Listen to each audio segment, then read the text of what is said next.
All right, my friends, welcome to episode 175 of Prof and Dev Play Games. I'm the Professor Larry at Prof Plays Games on Twitter, and over there's Anthony the Dev at A Summer Speak, and we are still reminiscing about Into the Spider-Verse. Yeah, I mean, what can we say? It's still really, really good, and it's still on my mind, even a week later.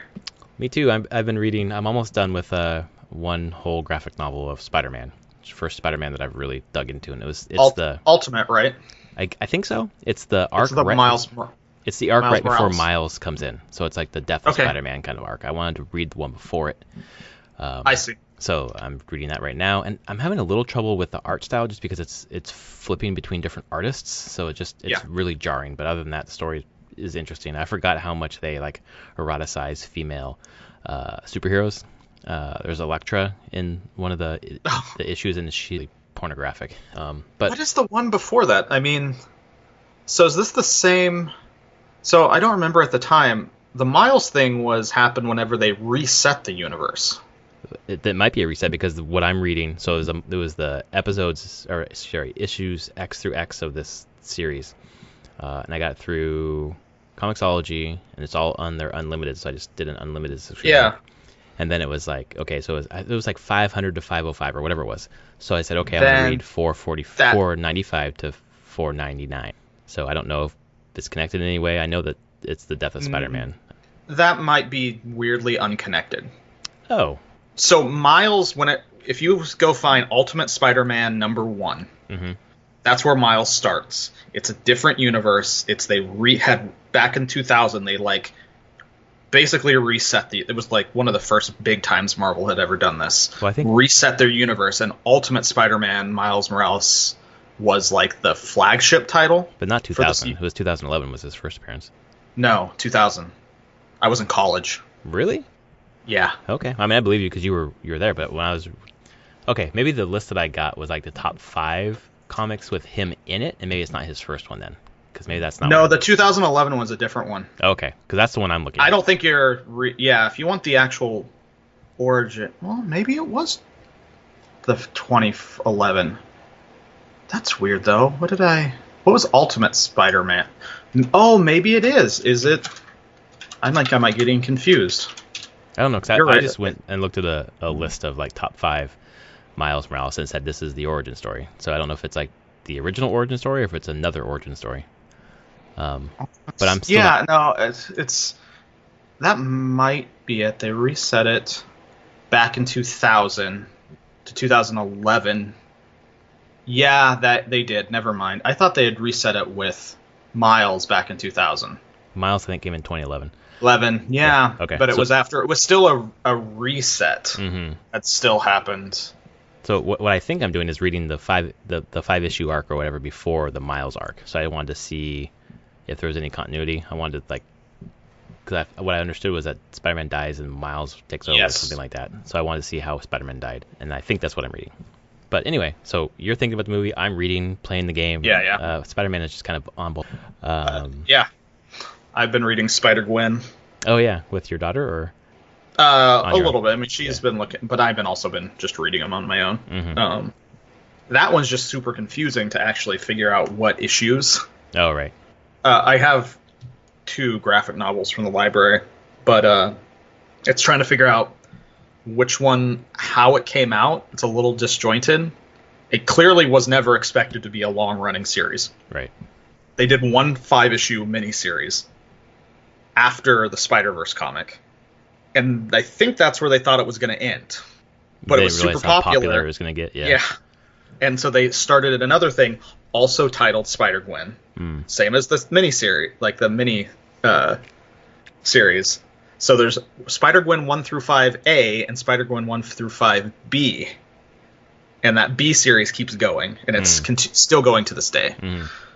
But still, it's been kind of weird trying to keep track of how they intertwine a little bit, but I think I got it, figured it out. Prof and Dev read comics are weird. Yeah, no, the continuity it's especially is so strange.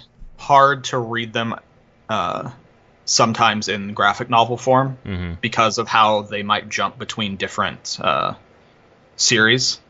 That's what feels like is happening with the one I'm reading, even though I'm pretty sure it's not. But there have been a couple like placeholders in the middle or some sort of bridge, because it's like a 5-issue arc, but then there's like 2 like interstitial issues. I don't know. It's not one of the 5, but it's a full issue of like some backstory stuff, and it's just I'm pretty confused. So I don't know. But that's Prof and Dev Play Games. Talking about Prof and Dev read comics. And being completely wrong that Miles is not from then. I thought I was... Whatever.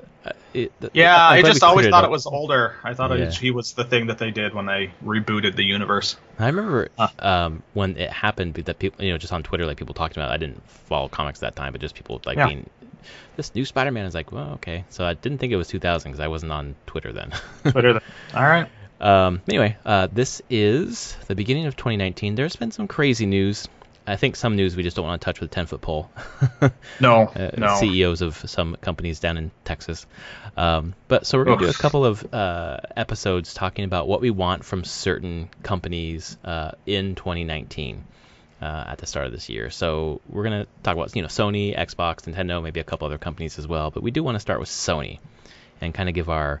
I don't know if it's like a wish list. These are not predictions. We already did that. This is just like what we would like to see from this company in 2019 that would make us excited or just happy about the direction they're going. And then after that, we'll talk about the games that we are playing. So why don't we start with one thing you'd like to see from Sony? It is a prediction, but still a thing that I want to see. I will pull it back a bit. I want to see a date on Last of Us 2. That's on my list too. I really want to see at least a date, if not release this year. Yeah. There is part of me that's like, man, if we don't see a date this year, are they just holding it for PS5? PS5, right? Exactly. Or a dual release on PS4, PS5. I could see that too. Well, what The Last of Us did was release on PS3, and then there was a remastered edition within the same year, I guess, for PS4. There are people, in the industry who are convinced that game is coming out this year, but based upon Naughty Dog's track record and delays, I cannot see it coming out. But I would love to see a date. I would love to see a date. I think I just want to see a date. I want to see more. It's more, and it bleeds into bigger things of what are they actually releasing this year in the second half of this year. Yeah. Because the Days Gone got dated. I just saw a pre-order thing. Email came through. And it's 23rd, April 23rd. Exactly. Yep. Because it got pushed from, I think it was February, and they pushed it to April, which had more time to polish. And February is kind of a... Yeah. What if you get a date, would that compel you to play the first one? Or are you going to try to? I'll try. I'll see how I feel. I might... If it's too much with the zombie thing and just like the horror vibe, then I'll probably just watch a stream of it just to get the story. That's great. I hope you can do that. I kind of wish... Okay, first of all, if you did that, you'd be getting the best part of it, because I feel like the gameplay is a little bit... like the zombie thing is a little bit... and I know they're tweakers or clickers. Or whatever, I know what they are. They're fucking zombies. But I wish that you could have a save file where you were like 2 hours in, because you kind of get past some of like the starting zombie stuff, and then it kind of sets the story in motion. So if you could get past like a 2-hour hump, maybe it would click for you. But I don't know. I think there's a part where I met and there's a reveal about his character, and that's where it kind of hooked me. The gameplay, I mean, it's tight, but not a super big fan of shooters, and really don't like zombies. Yeah. You could leave that, but I agree with you. I want a date for that. That'd be great. Another thing on my list is related to that is another string of great single-player experiences. Because I feel like 2018, they just hit like God of War, Detroit, Spider-Man. I think they had one more. Just bangers all year. Yeah. Single-player, great stories. They really focused it on that. I don't know if it's like a confluence of events that made them all happen in the same year, but man, what a great year. But look at the stuff that they've actually shown off even coming up. Ghost of Tsushima, single player. Last of Us 2, single player mostly. I mean, I know The Last of Us had a multiplayer mode, but I don't even know how much people cared about it. And it's popular, but yeah, it's not really the thing you buy the game for. It's also Uncharted's have multiplayer, but that's not why I buy Uncharted. Yeah, and exactly the same thing with Last of Us, yeah. I'm really like looking at them like Days Gone doesn't have multiplayer as far as I know. It has none, exactly. They were approached to do one, and they said, no, we're doing Death Stranding. Who knows what the hell that's all about? It probably won't have any kind of like simultaneous multiplayer. I mean, it could be something like, does Metal Gear Solid 5 have like a connected portion to it? I'm pretty sure. Like I think it does. A base building, and you can infiltrate each other's bases and stuff. But it's not. It's not like what I would consider straight multiplayer. It's more asynchronous multiplayer. A connected game. Yep. It really feels like Sony has said, our first parties focus on single player story driven games, and we'll let the third parties pick up that multiplayer. Right, because we know people will buy those games on. Yeah, where their friends are going to be playing them. Right. So, well, there is. It makes sense. There is Dreams coming out, I think, this year, which is kind of out there and different. But that's another big, That's true. Quote unquote big first party game coming this year. I'm interested in it and excited about what people will do with it more than what the the suite of tools or whatever it is. Yeah. But yeah, that's my thing. I want to see more single player experiences this year, and even if it's in the form of DLC for certain games or whatever, I don't know, would be nice. So let's kick it back to you. So another thing that I want to see a teaser or some footage from Horizon 2. Oh yeah, do you think that's a PS4 or PS5 game? I don't know yet. I would love to say it's PS4, but I could see it being a launch window title for PS5. Right. Yeah, I feel like that's because it came out 2016 would be 4 years. That might be enough time. I mean, I guess in middle of last year, and it would probably when they would have made the decision on what platform they're going to be on. Right. So, I think there's a lot of weird stuff that hinges on that PS5. When it's actually happening. If it's 2021, the Horizon 2 would be a PS4 game, I'm sure. Right. God, I wonder if all signs point to 2020 PS5. I would prefer 2021 because I feel like there's still life left in the PS4. I still think there's going to be this thing that it may not be as drastic of a shift before. It might just be a PS5, and guess what? It's roughly the same hardware and architecture as the PS4 Pro. So your games work on PS4 Pro now and PS5. But not base PS4. Wow, I like that. That's a good. I mean, at that point, you could start doing stuff like that. It doesn't sound like they're drastically changing architectures from what I've heard. It's still going to be an X8, basically a computer. Yeah. In your. Well, that's interesting. So you wouldn't leave the entire population behind. You just leave the ones who didn't upgrade behind, and then they could upgrade for the cheaper PS4 Pro or go for the 5. Yeah. And that would kind of feed into my next hope for the year is that if there is a PS5 announcement, there's somehow backwards compatibility built into it, and that would probably answer that question. Either that's kind of forward compatibility too, that on your PS4 Pro you could play some PS5 games just at a lower resolution. Yeah. And such, which would be great because if that were the case, I probably wouldn't upgrade to a 5 for a while because I have the Pro and it does me. I'd probably get a PS5 because I don't have a Pro. Right. So and it's a lot like when they've talked about that, like consoles becoming more like phones. Mm-hmm. And I always skip generations with my phone. Yeah, skipping one. I was on the iPhone. It wasn't the main one. It was always went with the S revision is whenever I got my phone. And so I could totally see a world where consoles do that while they maintain the same architecture. If they drastically change the architecture, it's all over. But oh yeah, I think they learned the lesson from the PS3 to the PS4, things that couldn't come along. Yeah, and I don't think even when they talk, third parties don't want that. No. Third-party devs don't want that. They don't have to reprogram or retool their game to work on a console because it uses proprietary CPU, proprietary graphics, the APIs that you're just like, well, crap, can't do this easily anymore. Right. I'd rather make a game for Xbox One, PS4, and PC, all in the same kind of system. I know Xbox came out, Phil Spencer said something about they're using Ryzen or AMD Ryzen or something like that for the next one. So, which is the same thing that they're using Ryzen, but they're using an AMD chip now. So it's still x86 processor. Like there's nothing dramatically new like from like a ground level CPU. It's still your normal PC CPU. I can go buy a Ryzen processor. Right. Yeah, just makes it all streamlined. And hopefully that means that everything can be played everywhere, which would be quite nice. So that's my second hope. What about you? What's next? I mean, I want them to show a PS5 at the end of this year. Yeah. I hope. I want them. I don't need a price. I don't need a specific date. I just think it's. I mean, not a date. I would like to know roughly a year that it would come out. Like if they announced it now and said we'll be releasing it in 2020, or we're showing it now, it will be. Honestly, I would think if they show it this year, it will be 2020. It will be fall 2020. Definitely. Yeah, I don't think they'd show it 2 years in advance. No, I think they'd only show it 1 year in advance.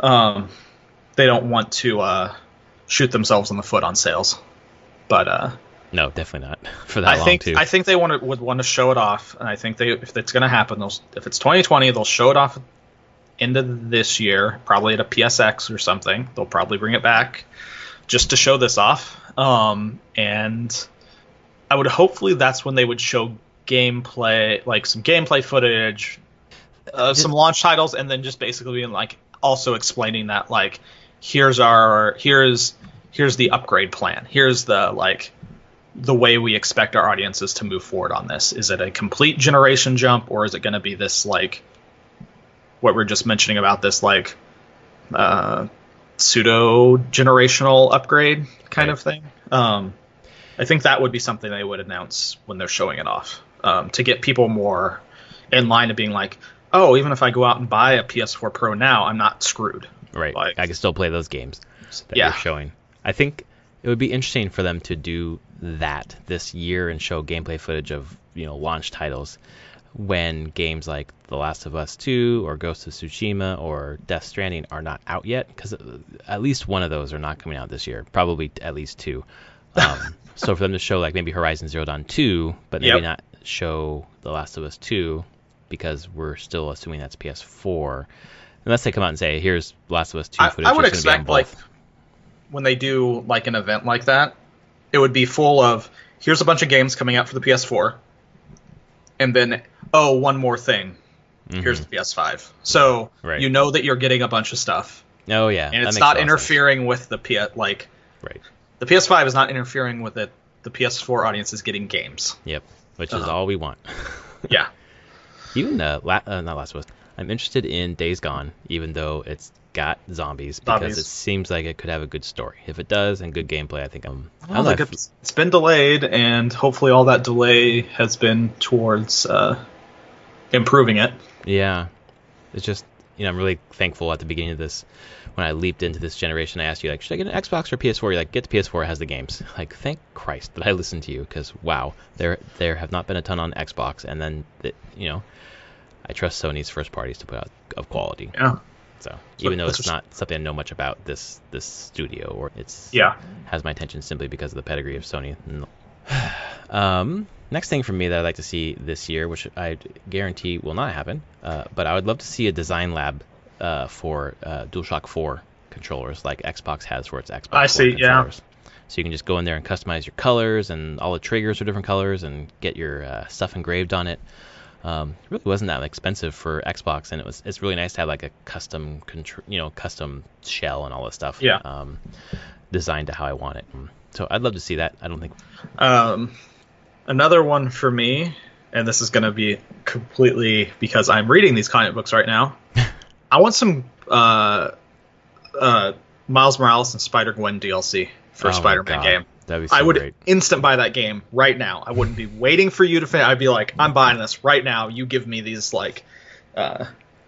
these other characters. Yeah. Now, I know that Miles he's in the Spider-Man game because they showed it in the trailer at one point. Yeah, I was going to tell you, I played as Miles like 2 days ago, but it's not what you're thinking. It's not what you want. Yeah, no, I know, because they show Miles taking like video of Spider-Man in I think it was a trailer from E3 last year, maybe earlier. Yeah, I don't know. I didn't really watch any of the Spider-Man trailers, to be honest. Yeah, one of the trailers at the end had like someone like Miles was taking video of Spider-Man, Peter Parker doing stuff, and it was a young black kid taking the thing, and then someone's like, "Hey, Miles, we got to go." Yep. So that's happening in the game, and then you do more with him. So okay, but they're setting it up. I'm hoping, that there is some continued thing here that you don't have to wait till like the next Spider-Man game to get it.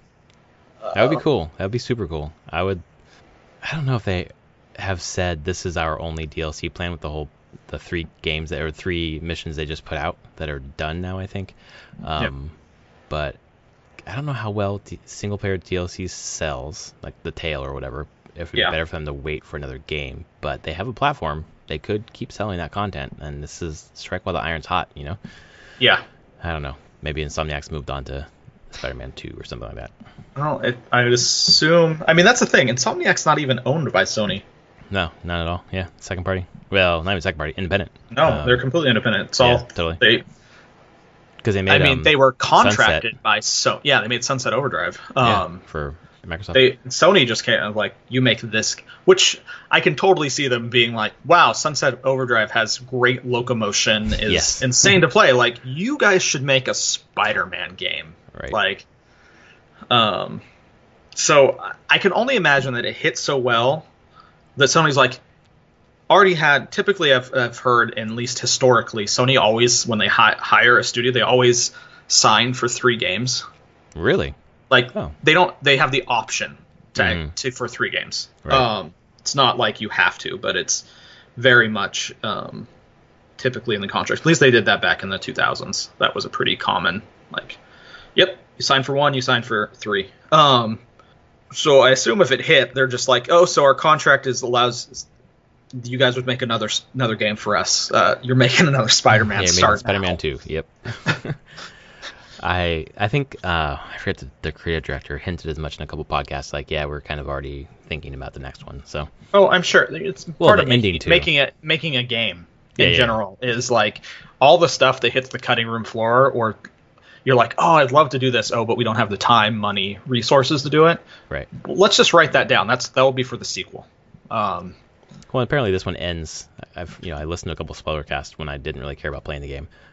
So I know where it ends, and definitely sets up for a sequel. So obviously, for me next, kind of tie these two together. I'd like to see continued first-party support for PSVR, and I would hope to see that when PS Plus drops Vita and PlayStation 3 in March, I think it is, they add PSVR games. I could see that. Yeah, and I mean that. So my final one that I jotted down from, and that ties into mine.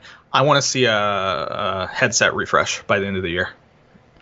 So another one. I guess the last one wasn't really a headset refresh. It was more like the cables and stuff. Yeah, but like a full one. Better screens. Right. Just in general, just an update. That'd be great if it would be a headset refresh where you could still plug into the old box. Yeah, that's all I'm expecting. Yeah, that'd be great because then people, I don't know, you don't have to buy them. Yeah. But just that VR tech is moving forward so fast and changing. It was probably worthwhile to refresh it a bit. Right. Yeah. I mean, Oculus and Vive have both done refreshes at this point. So. Yeah. Well, in this, obviously PSVR has the market share, has sold more headsets than the others, but also they've sold so many in the last 2 or 3 months just by dropping the price. So I don't know, more people have entered that market, and I think the attach rate for PSVR is pretty good in terms of what that means. Oh, yeah. So I don't know the number, but I could see them seeing it as a good investment, because before I was worried that it not worth it. Like there weren't enough people in there, but I think enough people have got in that would probably have enough people buying that refresh to make it. My guess. Yeah, I guess that. Yeah. I got a couple more here. I'll leave the big one for last. One, I'd like to see another PSX with some real announcements, as opposed to the one that happened 2 years ago. It was just kind of like, let's sit around and chat. I would like to see a PlayStation version of Game Pass. PS Now doesn't really hit that bar for me. No. So I'd like to see something like Game Pass, monthly subscription as opposed to year. Well, I think they do monthly actually for PS Now, but it just doesn't. Game Pass is amazing.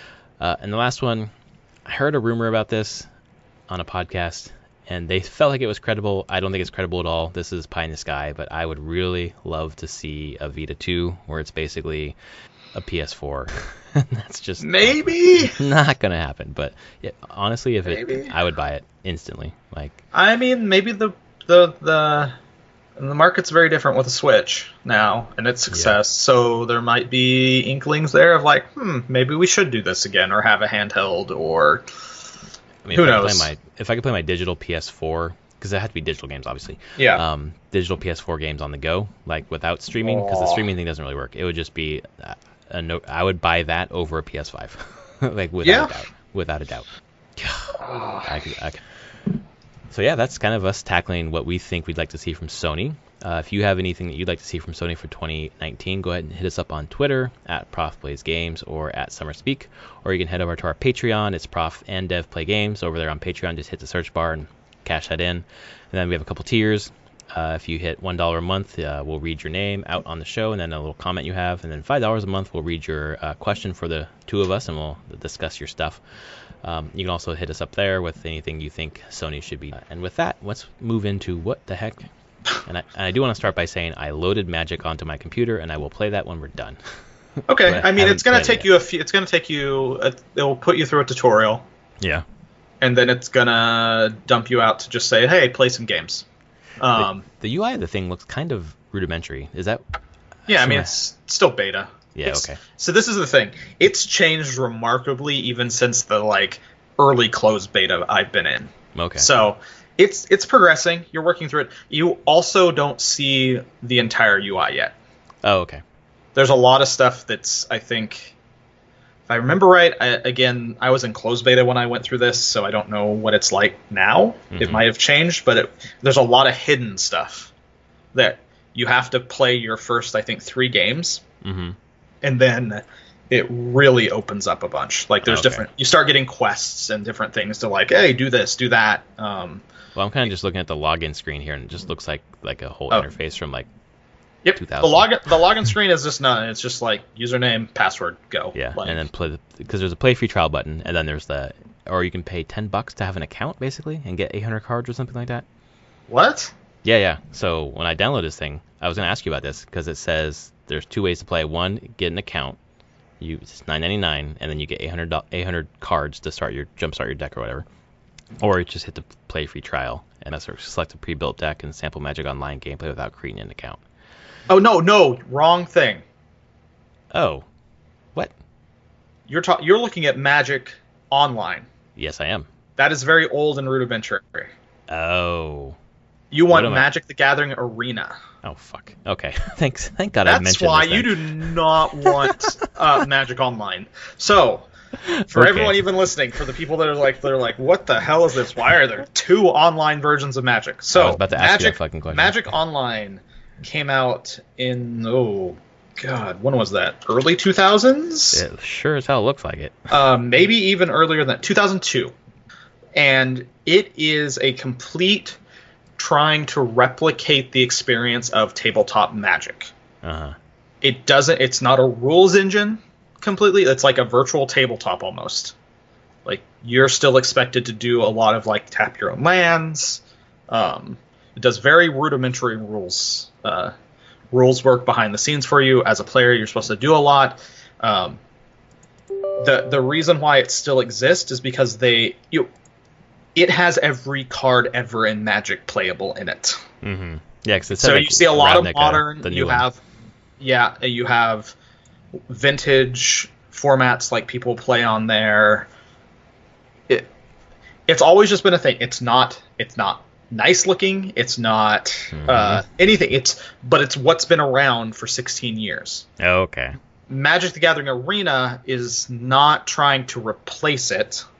It's just trying to be a completely new thing. Because online is certainly special because you can trade cards with other players. You can buy and sell cards. Oh, okay. You can, if you could collect an entire set, you can redeem, say, I want to redeem the set physically. Oh, wow. And they will send you a full set. Okay. Wizards. So, but you don't get free card. They might give you those cards when you sign up at $10, but you don't. There's no way to earn free cards in the game. It's not a free to play game in that way. It's it's like Artifact in some ways, which is Right. if you want more cards, you must buy a booster pack, just like physical Magic. Like Right. that's what it is. It's not. Arena is the new attempt to make something a lot more like Hearthstone. Magic rules, gameplay. It doesn't have all the cards. It starts from a set like last year and a half ago, and it has like a 3D. It's all pretty and 3D and crazy. It streamlines the gameplay process a lot. Automates a lot of things. Yeah, and you earn free cards. So like, it has quests like Hearthstone. You get gold. You can do gold for packs. And packs in Magic the Gathering Arena aren't matched to packs in physical. They're smaller. They don't have to be that way. They have things now that they just patched in that's called 5th card protection on rares and up, which is if you already have 4 copies of a rare that it's going to give you, it will give you a different rare from that set. Oh, that's nice. And if you have all the rares and up from that set, you'll just get premium currency. Get replaced. Like, this would never happen in paper at all, Right. ever. Yeah, of course. But No. but they're okay giving people cards. Yeah. They don't care. They're like, this is a digital product. It lives digitally. Yeah, you're not cashing it out for anything. That you can't trade cards. Mm-hmm. And I do like the arena method of redeeming for cards you don't have better than Hearthstone's Dust. So have you seen that? You played enough Hearthstone. Yeah. Oh, yeah. Dusting. Yep. So Arena doesn't do a dust thing. It is just when you open booster packs or whenever you do bunches of things, you can get wild cards. And they come in common, uncommon, rare, and mythic wild cards. And you can just redeem a wild card for 1 card of that rarity. And those wild cards can show up in booster packs. And so you can open a booster pack and get the rare card in it is a mythic wild card. So it can be any mythic card you want. Which is a much simpler way than going through your cards and going like, oh, I don't need this, dust it. Yeah, right. So, yeah, don't play Magic the Arena. I'm so glad online, I started do to talk about Magic this. the Gathering Arena. I almost didn't mention it because I'm like, well, I haven't played this yet, but I'll just say it. So I'll download Magic the Gathering Arena after the show and then report back next week. Yes. Fuck. Something I And, did play and this. the whole webpage and everything probably looks way nicer. I bet, because I was like, this looks like it's from 2000. What is happening here? It is from 2000. That makes sense. Okay, good. I was able to date it correctly then. Something I did play this week. Brad and I have had a co-op night. Tuesday? I don't remember when it was. And we played Heroes of the Storm. Oh, okay. Which I really enjoyed. I don't have any characters. I just played the free to play characters or whatever the rotation was. And it's basically like a dumbed down MOBA, I guess. And not dumbed down in that, I don't know, maybe dumbed down. Because I played Dota, and it was like when I played Dota, it was like 45-minute matches, and there's like a lot of like buying skills and whatever else. Whereas this, matches basically last 10 minutes, at least in the mode that we're. And then you kind of, as you level up, you get like a choice of like 3 different skills or whatever, and you choose a skill that you want to have for your character, and then just go. And it has the lanes, obviously. Very quest based, as in like there's alternate quests to do on pretty much every map. I'm sure you saw some of that. So not just like defeating your enemy, but like there's like, God, there was like ones that are mines. Like you go down into the mines, and like you can do special stuff in the mines to give you a bonus. Or there's ones where you can like summon big monsters by controlling certain points on the board. Like each map kind of has different sub goals that help you win, not just like, oh, push their towers and beat them. There's one that's like go in and either bribe or defeat this brotherhood, and they'll join your team or something like that. Yep. I thought it was interesting. I mean, obviously it's like amalgam of all the different characters across Blizzard, like things that I recognize, things that I don't. Like the Lost Vikings, I thought it was pretty cool. Yeah. Deckard Cain's in there. It was fun. It was really easy to pick up and understand. And by the end, I was like, okay, I really like this little tiny panda character. I don't know what. I think it's like World of Warcraft or something like that. Yeah, the Pandarans. What is it? Pandarans are the race. I don't know what that specific character is. Yeah. So it was a good time. enough that I would like to play it again. But then I don't know, buying into it just seemed really expensive. I don't know if I'll purchase anything there unless I get really into like one character and they go off rotation. Yeah. And that's how they would get me basically. So played that, and then played some more Spider-Man. Basically got through the first act, hit the big story beat, which was pretty big. I'll just say that. It's a checklist game. Like, it has a great story, great locomotion. The open world part of it is really checklisty. In like the Assassin's Creed, it's like collecting things across town of a certain type.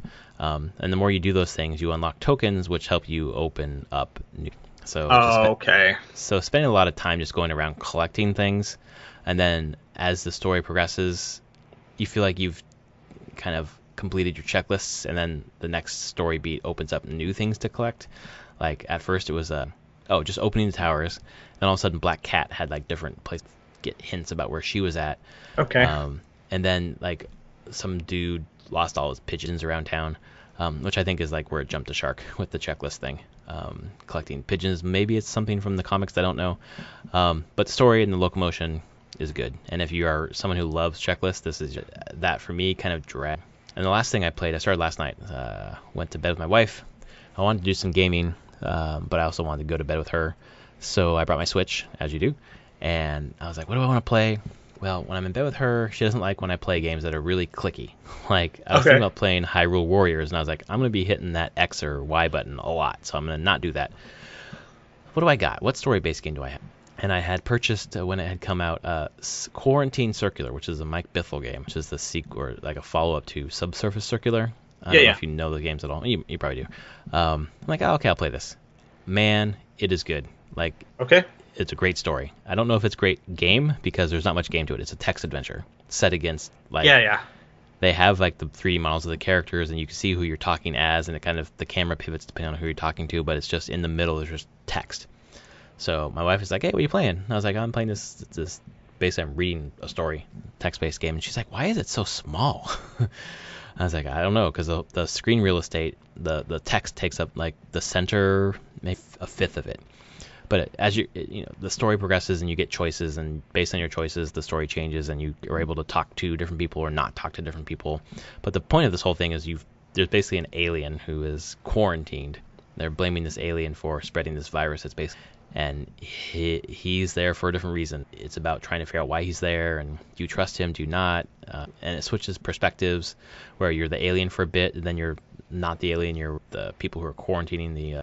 And it's just great writing. It's like 8.5 out of 10 in terms of really good, not like the most amazing ever, but it's like I want to go play this game after the podcast and finish it. It's only like a 2-hour game, and I put like an hour into it last night. It is super intriguing. I really want to know what caused this whole disease. Is this alien really there to help or really there to hurt them? And I'm really into the characters pretty quickly. Wow. So that is cool. Good writing. Yeah, it really is. Makes me want to go play the other one, which I also have. I've had them for a while and just haven't really had a moment where I wanted to play them. But it uses the touchscreen, which I didn't realize, so I didn't have to click anything. I can just tap in it. It should be like a mobile game. I don't know if it is on mobile or not, but it's a couple bucks on Switch. I think it was like $3, $4. Oh wow. Pretty cheap. And if you're looking for like a 2-hour interesting story, like this is it. It's really good. I'd recommend it for you. I think you'd like it a lot. Okay. It sounds really intriguing. And you probably find it on Steam or PC. I'm trying to see if it's on Subsurface Circular. Quarantine Circular. Subsurface is the first one. They're not related. It's just the style is the same. So I'd probably start with Quarantine because that's the one I played. No, not on mobile. So okay, that's weird because it's certainly at least it's not on there. Yeah, certainly should be because it could be at least. Maybe they will be eventually, because I know Thomas Was Alone came to mobile. Yeah, I could see that. I mean, yeah, it looks like it's only PC and Switch right now. Okay, interesting. Yeah, I'd load it up Steam to see how much it is, but then I would start downloading stuff in the background. I don't want to do that when I'm recording over Skype. Yeah, that's true. Yeah. So yeah, that's all that I've been playing this week. So yeah, I think I texted you earlier and realized I don't need any new games, ever. No. So we talked about Magic the Gathering Arena. I've been playing a crap ton of that since Thursday night. Mm-hmm. So new Magic set came out Thursday on Arena, which is earlier than it's coming out to actual stores. Like, pre-release was this weekend. You can actually buy cards for it next Friday.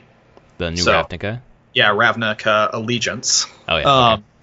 Is the set that just came out, but they released it completely on Arena basically 2 days before pre-releases, and then it's just the entire set's available. You can build decks with it, you can play standard and whatever, you can do drafts, you can do sealed, so it's pretty crazy.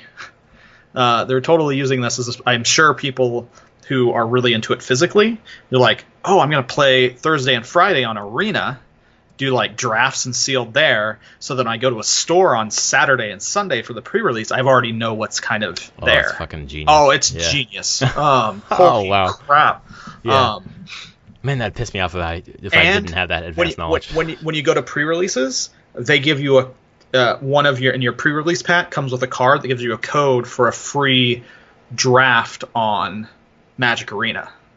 Oh man, I'm afraid to play free draft. Arena. I'm gonna get the fucking magic bug again, aren't I? Yeah, because I totally am.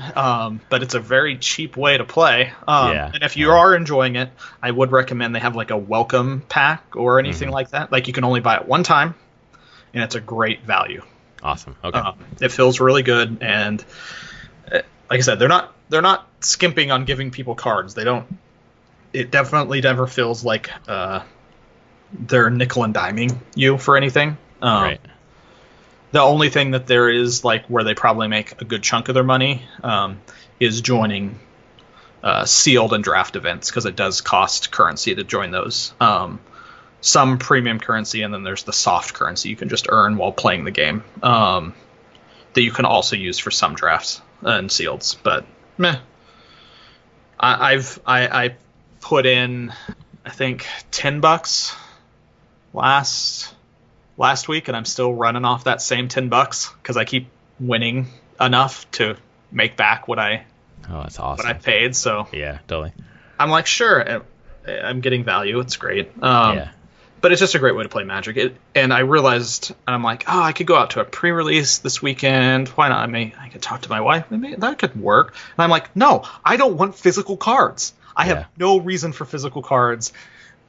They'll sit on the shelf. I don't play enough, but when I play Arena, it's simple enough for me just to sit down and be like, I'm just gonna play like 7 games of Magic in like a night, just because I can. God. It's so fast. I want this.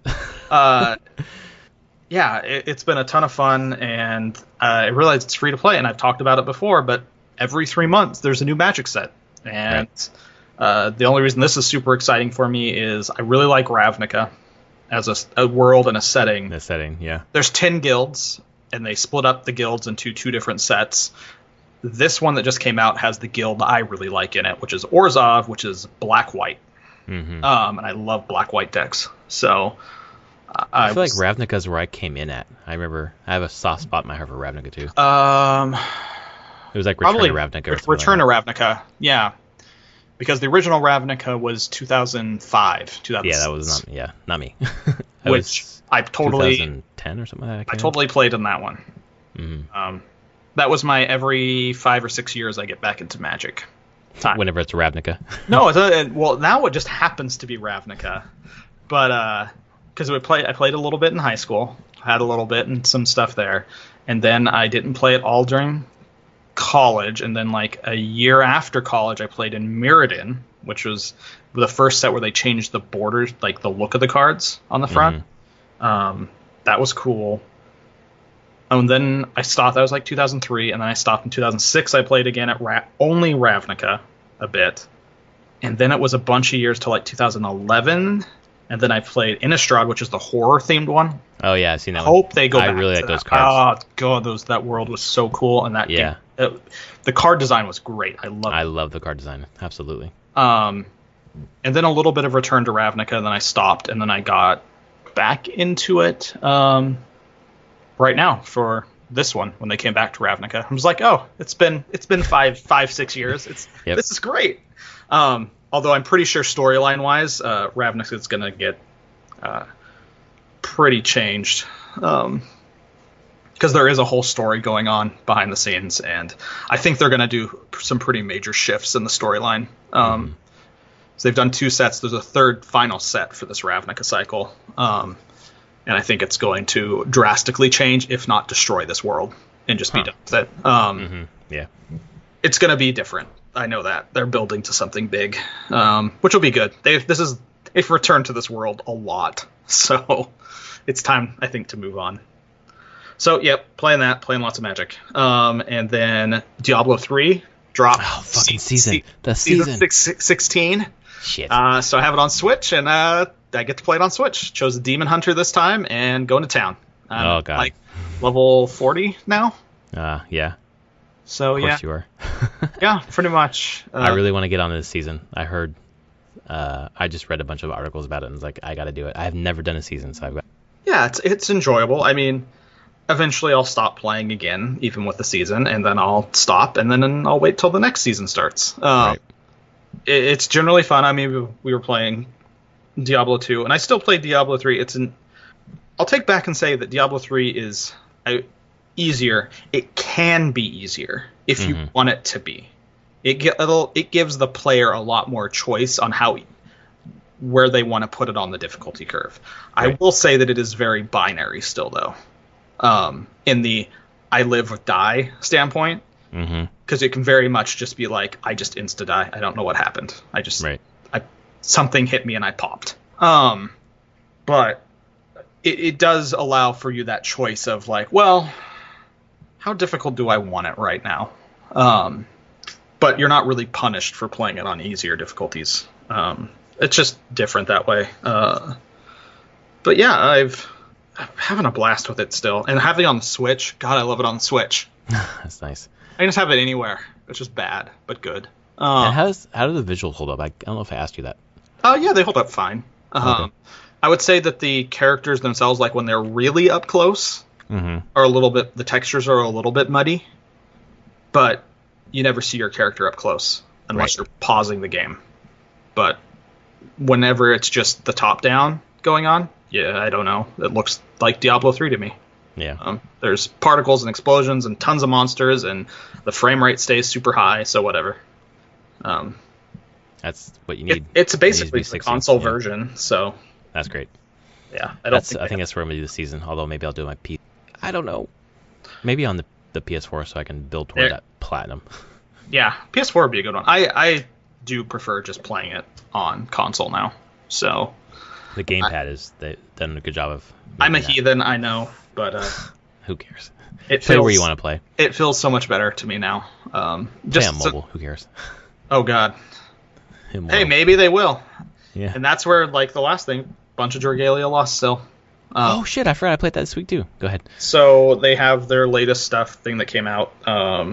But it is a game that I'm, like, have now gotten to a point where I'm, like, doing pretty challenging stuff, and well, it's free to play and has the gacha stuff and definitely the power scaling thing.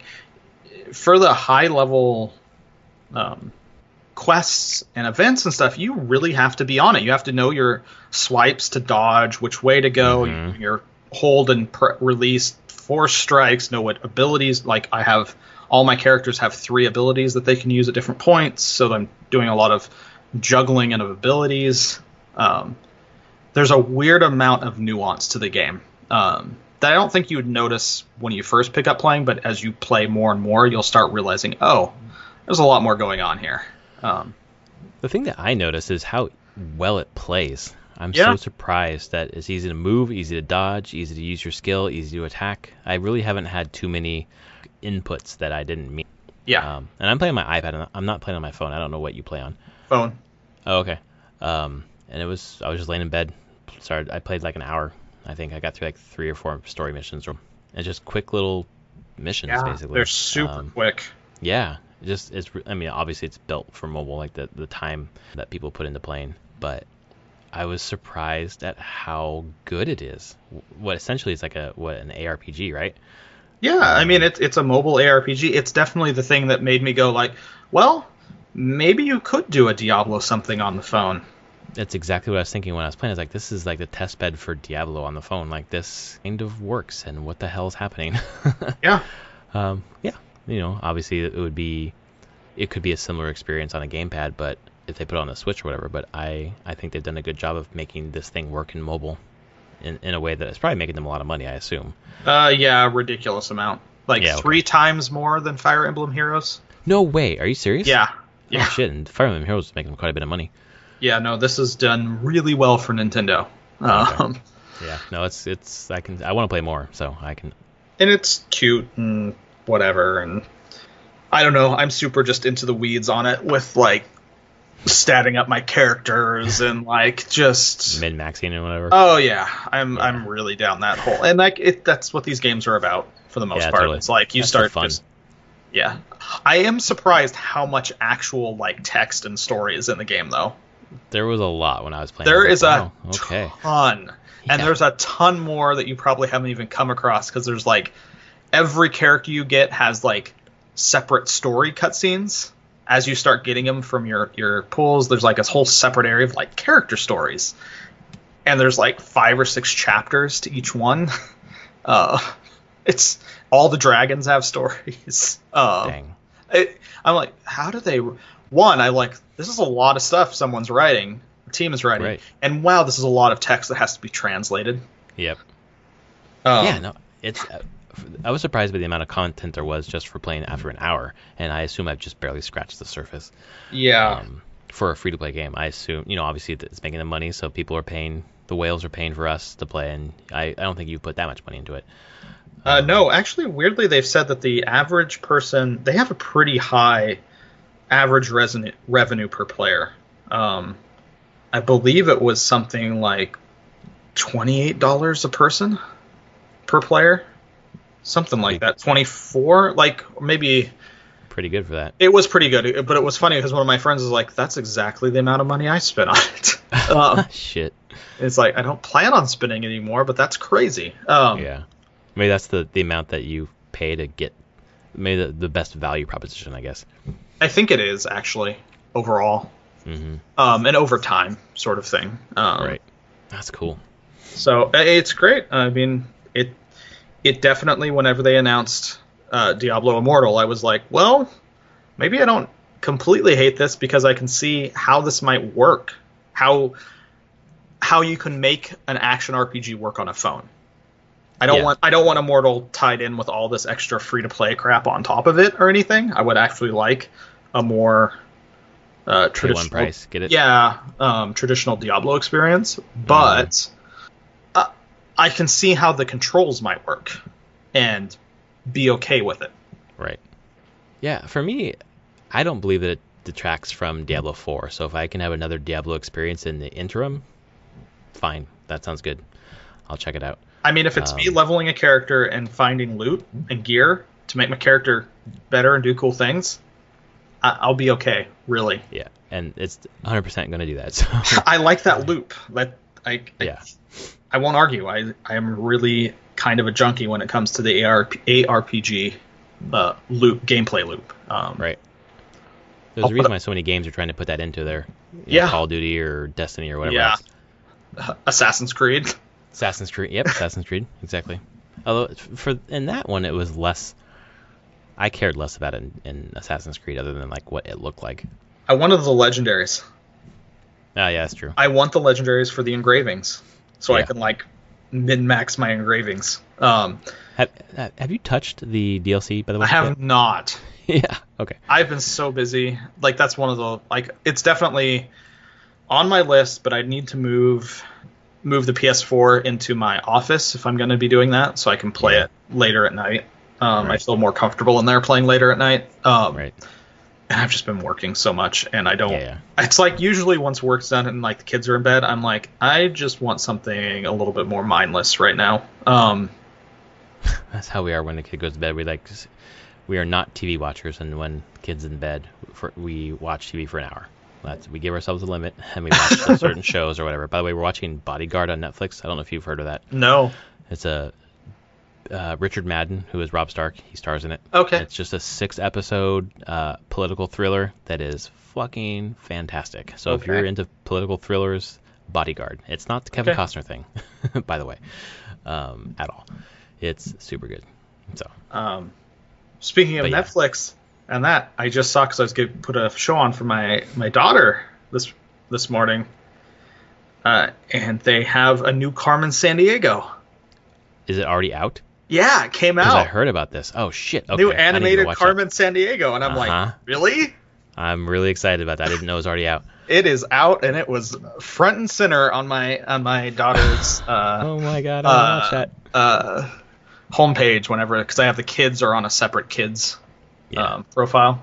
Thank God. And it was right there at the front. And I was like, oh my god. Is it bad that I'm going to be the one that's going to watch this? Exactly. I hope they have the same theme song from the PBS show. They do not. They already said that Fuck. They do not have rockapella. God damn it. That breaks my heart just a little bit. A little bit. What a great show. What a fantastic fucking show. I know. I'm just more surprised that Carmen Sandiego still lives on. Because I remember playing those games as a very young kid. And being I had a Nintendo. It came with like a broader bun, fucking encyclopedia or whatever. Yeah, you need an encyclopedia. Fuck yeah, you did. Oh my god, that game was great. I didn't have it on Nintendo. I had it on a PC. Oh, nice. On an old, must have been a 286 PC? Yeah, it was a 286. Big 5 1/4-inch floppy. Oh, yeah, totally. Yeah. Whatever, Carmen Sandiego was, and I totally had my encyclopedias there, my, atlas. And I was like, okay, I'll find you, Carmen Sandiego. God damn it. Oh, man, I'm going to watch. Do you know how many episodes there were? I have no clue. Okay. My wife and I go back and forth. We watched the British Baking Show for quite a while, and finally I was like, we need to watch something else before we watch this thing. So we watched was Wild Wild Country, and then we watched an episode of Baking, and now we're watching Bodyguard. So next time it's my turn to choose, I'll throw up Carmen Sandiego. Oh God, what a great thing to have back. I think it's 9 episodes. Okay, cool. Half an hour each, or 20. Yeah, it looks like they're between 23 to 33. So great.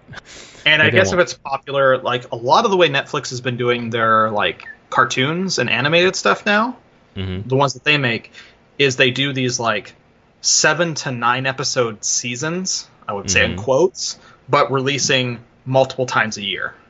Oh, okay. So the latest Voltron, the last they're at season 7 or 8 of Voltron, but those the last 4 seasons have come out within the last year and a half. It's every few months you get another drop of episodes. Well, I know we're binging this shit, so just keep giving it to us to binge. Kind of, yeah. God. Yeah. All right. Anyway, that's the comic, games, and Netflix show. Let's go. Thanks for joining us for episode 175 of Prof and Dev Play Games. He's at SummerSpeak. I am at Prof Plays Games. If you love the show, hit me up. If you have complaints about the show, hit him up. And we will see you next week. Later, everyone. See ya.